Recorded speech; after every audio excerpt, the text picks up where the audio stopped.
मतलब उसको पूरा करने वाला आज तक उत्तराखंड में कोई गुरु ही पैदा नहीं हुआ। कोई है ही नहीं उत्तराखंड में। मतलब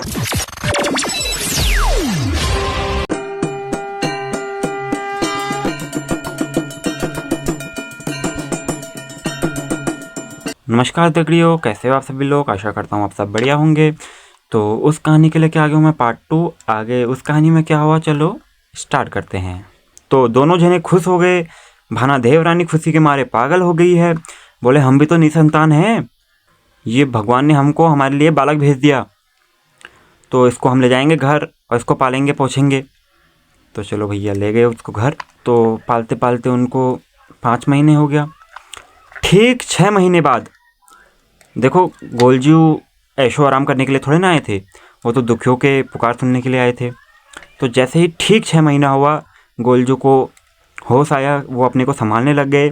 तब गोलजू ने बोला, पिताजी तुम एक काम करो, तुम एक लकड़ी का घोड़ा बना दो। तो भाना देवर सोच में पड़ गया, मेरा बेटा ऐसा क्यों कह रहा है ये। तो उन्होंने कहा क्यों, लकड़ी का घोड़ा क्यों। तो उन्होंने कहा अरे पिताजी तुम बनाओ तो सही, पता चल जाएगा। तो भाना देवर ने जैसे तैसे करके लकड़ी का घोड़ा बना दिया। लकड़ी का घोड़ा बनाया और गोलजू के सामने लाए। बस जैसे ही गोलजू का पाँव घोड़े पे लगा, उस घोड़े में प्राण आ गए, हम इंसानों जैसे प्राण आ गए। तो गोलजू ने अपने माता पिता के पाँव छुए और अपनी माता से बोले कि तुमने मेरी माता की तरह मेरे को जन्म तो नहीं दिया, पर मेरे को पाला पोषा। तो मेरा एक काम रह गया है, बहुत ज़रूरी काम रह गया है, मैं उसको पूरा करके आता हूँ और आपकी सेवा में ज़रूर करने आऊँगा। तो गोलजू बैठे अपने घोड़े में और टक टक टक टक टक टक करके चले गए। अब वो घोड़ा कहाँ रुका, जहाँ पर उनकी मौसियों ने उनको संदूक में बंद करके बहाया था। तो वो घोड़ा वहाँ जाके रुक गया।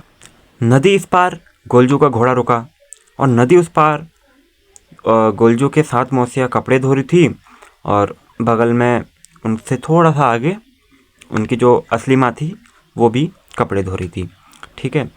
उसके बाद गोलजू ने उनसे कहा, भैया मैं आ रहा हूँ इस नदी पार, और जहाँ पर तुम कपड़े धो रहे हो वहाँ पर मेरे घोड़े का पानी पीने की जगह है, तो यहाँ से हट जाना थोड़ा, मेरा घोड़ा पानी पिएगा और फिर हम चले जाएंगे। तब वो 7 मौसियाँ हंसने लग गई। बोले यो का चल छो, लोग इसका जन्म देनी और इसका जब पागल होगा चल जब तो इसका छोड़ दी।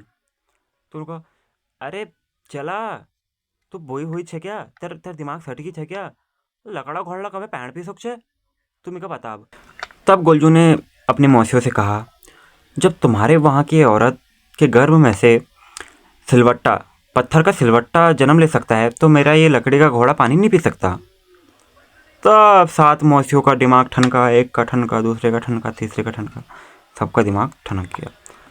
तब 7 मौसियाँ एक दूसरे का चेहरा देख रही हुई, इधर देख रही हुई, उधर देख रही हुई, ये कैसा करिश्मा हो गया है, इसको कैसे पता। तब वो समझ गई सिलवट्टे का नाम सुनते ही। तब उन 7 मौसियों में से एक उनकी मौसी बोली, अरे बेटा तूने जन्म लिया था और तू मेरा बेटा है। तो दूसरे कहने लगी, नहीं नहीं तू मेरा बेटा है। तीसरी बोली, नहीं नहीं तू मेरा बेटा है। तो 7 मौसी ऐसे ही बोलने लगी, तो मेरा बेटा है, तो मेरा बेटा है, तो मेरा बेटा है। तो गोलजू कहने लग गए, मैं कैसे यकीन कर लूँ, मैं ऐसा यकीन ही नहीं करूँगा। तुम एक काम करो, एक एक करके अपने स्तन धारा से दूध की धार को नदी के इस पार फेंको, और जिसका दूध का धार मेरे मुंह पर जाएगा वो मेरी असली माँ होगी। अब 7 मौसियों ने बहुत कोशिश कर दी, लाख कोशिश कर दी, अब दूध की धार वहाँ गई नहीं। तो उनके बगल में जो असली माँ थी उनकी, उन्होंने कहा, बेटा तू रुक जा, एक बार मैं भी कोशिश कर लेती हूँ। जब उनकी माँ ने स्तन धारा फेंकी तो वो धारा सीधे हमारे गोलजू के मुंह पर पड़ी। तब गोलजू बोले, तुम हो मेरी असली माँ। तब गोलजू के पिता बोले, बेटा इन्होंने तेरे साथ बहुत गलत करा है, तो एक काम कर, अपने जो ये 7 मौसियाँ हैं तेरी, इनको ख़त्म कर दे, एक एक करके सबको ख़त्म कर दे। तब गोलजू बोले, नहीं नहीं पिताजी, मार के कोई सज़ा नहीं मिलती, इनको तो इनकी सज़ा इतने में ही मिल गई। उसके बाद जो कहानी है गोलजू की, वो 10 महाभारत के बराबर है। मतलब उसको पूरा करने वाला आज तक उत्तराखंड में कोई गुरु ही पैदा नहीं हुआ होगा। कोई है ही नहीं उत्तराखंड में मतलब उनकी पूरी कहानी सुना दे। उनकी कहानी 10 महाभारत बराबर है। और उसके बाद गोलजू घर में भी नहीं रहे। हाँ, घर में तब तक रहे जब तक जो उनका ये किस्सा था ये चारों तरफ चर्चा होने लग गई उनकी, भैया ऐसा था, वो हो गया, उनको उन्होंने बहा दिया था और वो फिर आ गए, ऐसा वैसा। तो वो चर्चा सुनकर उसी समय चंपावत, जहाँ बोड़ा झालूराय की राजधानी थी, तो गुरु नागनाथ ने ताम्रपत्र लिखा झालूराय को, जो गोयल के पिता थे। तो उन्होंने ताम्रपत्र में लिखा था, हे राजा झालूराय, हमारी मदद कर दो। यहीं चंपावत में एक जगह है, वहाँ एक तालाब है, उसके अंदर एक जखिया मसान है, वो हमारी प्रजा ख़त्म कर रहा है, खा रहा है, मार रहा है, तो अपने वीर बालक को भेज दो, हमारी मदद कर दो। तो राजा झालूराय ने कहा, ना ना ना ना ना, इतने समय बाद तो मेरे को मेरा बच्चा मिला है और इतने कम उम्र में मैं उसको मसान के साथ लड़ने के लिए भेज दूँ? ना ना, मैं उसको खोना नहीं चाहता हूँ। तभी ये बात गोलजू ने सुन ली। बोले, पिताजी तुम बेफिक्र रहो, मैं जाता हूँ और उस मसान को ठिकाने लगा के आता हूँ, तुम बेफिक्र रहो। तो भैया गोलजू बैठे घोड़े में और चले गए। फिर जब गोलजू पहुँचे उस तालाब के किनारे, तो जो वो जखिया मसान था उसकी 2 बहनें थी। एक बहन उनको देख कर हंस रही थी और दूसरी बहन उनको देख के रो रही थी। अब जो बहन हंस रही थी तो गोलजू ने बोला, हे माता, तुम क्यों हंस रहे हो? तब वो मसान की बहन बोली, माता बोल रहा है मेरे को, माता बोल के क्या तो मेरे को मक्खन लगाने के लिए आ रखा है? अब मेरा भाई भूखा है बहुत समय से, अब वो तेरे को खाएगा और उसका पेट भर जाएगा, मैं इसलिए बहुत खुश हूँ, इसलिए मेरे को हंसी आ रही है। तो वही सवाल उन्होंने जखिया की दूसरी बहन से पूछा कि माता तुम क्यों रो रहे हो? तो उन्होंने कहा, तुम इतने छोटे से बालक हो और जो मेरा दुष्ट भाई है वो तुमको अब खा जाएगा, मैं इसलिए ही रो रही हूँ।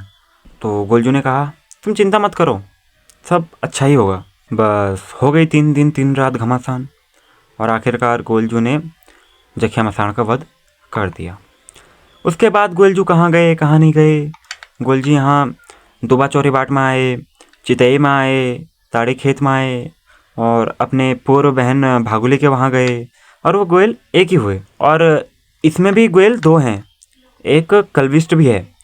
अब कल्विष्ट की मैं कहानी सुनाऊंगा तो बहुत हो जाएगा, बहुत लंबी वीडियो बन जाएगी, तो वो आएगी, दूसरी वीडियो आएगी उसकी।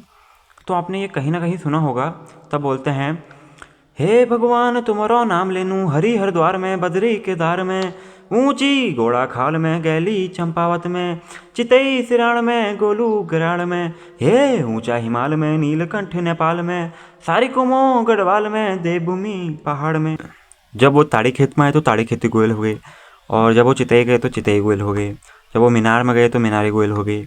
तो तब बोलते हैं, हे देवा चितई सिराण में, गोये विराण में, देवा गैली राम खेत में, तुम्हारी ताड़ी खेत में, हे राजवंशी तुम न्यायकारी, मेरा प्रतापी महाबली, बाहों से निकले महाबली गोरिया।